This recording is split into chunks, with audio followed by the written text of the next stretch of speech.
sayang-sayangin diri. Lalu nggak ada yang bantu. Percaya deh, nanti lu masuk penjara nih di Jawa Timur, nggak ada satupun yang akan besukin lu, nggak ada satupun yang akan nangisin lu, nggak ada. Mendingan sekarang udah tahu salah. Makanya kalau mau nimbrung sih sebetulnya nggak ada masalah ya. Nimbrungnya it's okay, nimbrung aja. Gue juga suka nimbrung, tapi jangan jatuhnya fitnah. Kalau si Sarul ini kan ditambah-tambahin, diputer-puter, fitnah kan.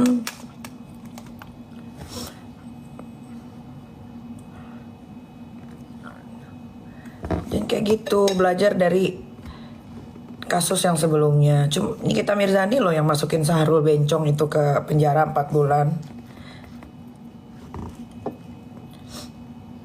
Gue kalau udah ngelaporin orang tuh gue nggak akan gue lepasin, nggak akan. Meminta bantuan siapa juga nggak ngaruh. Karena bukti-bukti gue tuh kuat, karena dia tuh nggak bisa diem. Story terus, story.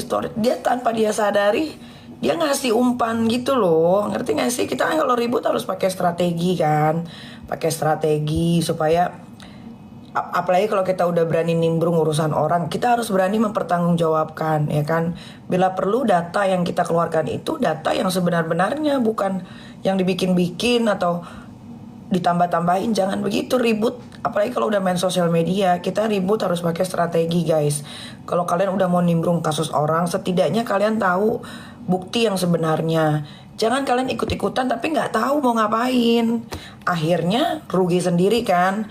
Dari banyak story yang dia posting. Ada beberapa story yang dia kelepasan bahwa itu untuk orang yang dituju tuh ya itu gitu. Ngerti nggak maksudnya? Ngerti nggak? Sampai sini kalian paham nggak? Dia tuh suka, si Sarul si Waria ini, dia tuh suka tanpa dia sadari dia ketelepasan. Begitu kayak kasus yang dulu gue penjarain dia. Tanpa dia sadari dia ketelepasan. Saat ketelepasan itulah kita bisa jadiin satu laporan polisi. Dan ini bukan undang-undang ITE ya, yang gue laporin Sahrul dan 3 orang yang laporin Sahrul itu bukan undang-undang ITE ya. Bukan, ini ancaman hukumannya di atas 5 tahun. Kalau di atas 5 tahun, si Waria ini wajib dipenjara, wajib. Kecuali di bawah 5 tahun. Itu masih bisa bernegosiasi. Ya, bernegosiasinya itu adalah kayak, oke, di bawah 5 tahun ancaman hukumnya. Ada indikasi nggak dia bakal kabur? Kalau nggak ada indikasi nggak bakal kabur ya sudah, nggak usah di penjara, tapi akan masuk di persidangan. Nah nanti di persidangan lah yang menentukan dia wajib di penjara atau tidak dengan ketok palu hakim. Misalkan masa hukumannya 6 bulan, tapi misalkan masa hukuman 6 bulan penjara ya berarti dia di penjara. Misalkan 6 bulan masa percobaan berarti tidak di penjara, tapi dia tidak boleh melakukan kesalahan yang sama selama 6 bulan itu. Gitu.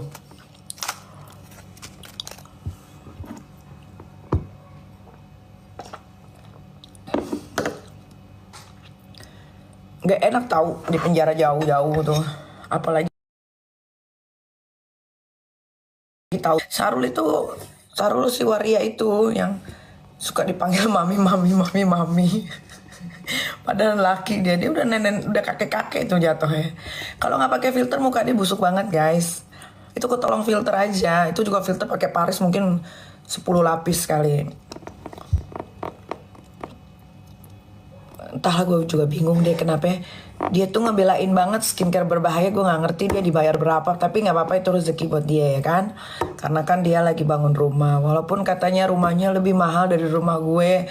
Mata orang picek juga tahu rumah gue lebih bagus, lebih mahal. Ini Jakarta Selatan kakek, kan Jakarta Timur. Tahu kan gue tempat lo Jakarta Timur. Ya sampai laporan polisinya. Biasanya di kor-kor, dia nggak kor-kor tuh. Dulu kan waktu gue laporin ke polisi dia kor-kor tuh. Oh dilaporin polisi sama hidung jambu katanya. Sekarang enggak. Diem nih karena dia tahu Ancaman hukumannya di atas 5 tahun.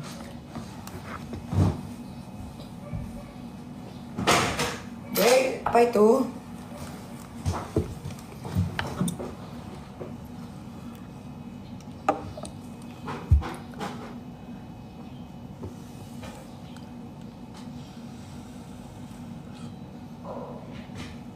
Pokoknya kalau kita laporin polisi, ancaman hukumannya di atas 5 tahun, orang itu wajib ketar-ketir. Wajib, kenapa?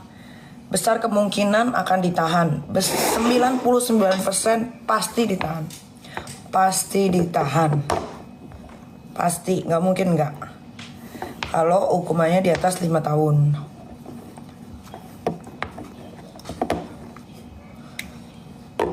Gue mau udahan ya.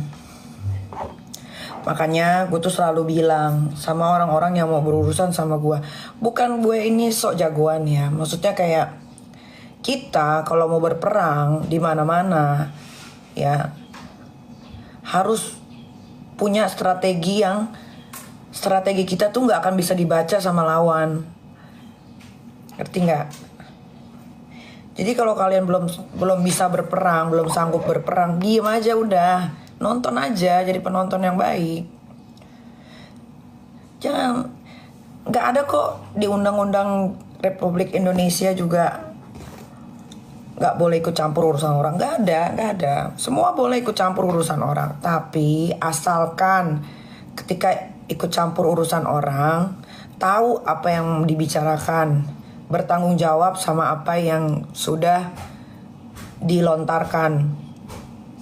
Itu jangan kita sampai kasih celah nih sama lawan kita nih. Kayak misalkan ya, gue sama Rasman misal, atau gue sama Mira Hayati deh, atau sama Heni Sagara, tuh gue sebutin semua. Kenapa gue seberani itu? Karena apa yang gue ucapkan gue bisa pertanggungjawabkan, dan gue pegang di tangan gue nih ada semua bukti-buktinya. Heni Sagara penjual etikat biru bermerkuri dan hidrokinon, ya kan? Ada buktinya. Hasil labnya pun ada. Masih bisa dibeli di e-commerce. Mira Hayati penjual skincare berbahaya, hidrokinon dan merkuri paling tertinggi. Kan ada alat buktinya. Alat buktinya ada, jelas. Jadi kalau dia mau ngelaporin gue ya laporin, gue tinggal bawa aja buktinya. Yang ada dia yang di penjara. Selesai. Kita jangan, kalau mau gue kasih tahu ya, karena kalau kita mau ribut sama orang, sebisa mungkin jangan kasih celah orang lain untuk membaca gerak-gerik kita. Pertama, jangan kasih celah orang lain untuk bisa dapat melaporkan kita. Dulu, kenapa gue waktu itu yang di Serang itu sampai dibegitukan? Sebetulnya itu undang-undang ITE. Dan gue tidak boleh dipenjara, apalagi diperlakukan seperti itu. Tapi itu sudah permainan, gak ada masalah. Tapi gue juga berterima kasih. Gara-gara yang di Serang, akhirnya gue bisa lepas dari kurungan Dajjal, anak durhaka, nenek-nenek tapi durhaka sama ibunya. Gue juga lumayan berterima kasih. Jadi waktu gue masuk Serang pun gue tidak ada penyesalan. Ternyata dari Serang gue bisa merenung, gue bisa tahu nih, ini orang ini jahat nih. Udah sama gue disuruh dia untuk ribut sama orang, uang gue pun diambil. Akhirnya gara-gara gue jauh di Serang, gue bisa berpikir lebih panjang kayak, wah ini Dajjal nih, nggak bisa, gue nggak boleh deket sama dia lagi. Alhamdulillah sekarang semuanya gue bisa lepas dari dia. Hidup gue lebih teratur, gue punya tabungan, gue bisa beli rumah harga, ya kalian tau lah harga rumah di Nava Park yang Lainton yang terbaru, kalian cek aja di sana. Gue bisa beli mobil impian gue, Range Rover. Apalagi gue bisa pergi liburan tanpa gue harus ajak dia. Banyak guys gitu. Nah kalau si Sahrul Waria ini kan beda ya. Dia tuh nimbrung tapi yang keluar dari mulutnya itu kebanyakan bohong sama fitnah, sama ditambah-tambahin, diputer-puter balik. Itu nggak boleh, itu nggak boleh. Ya udah, gue mau mandi dulu ya. Bye.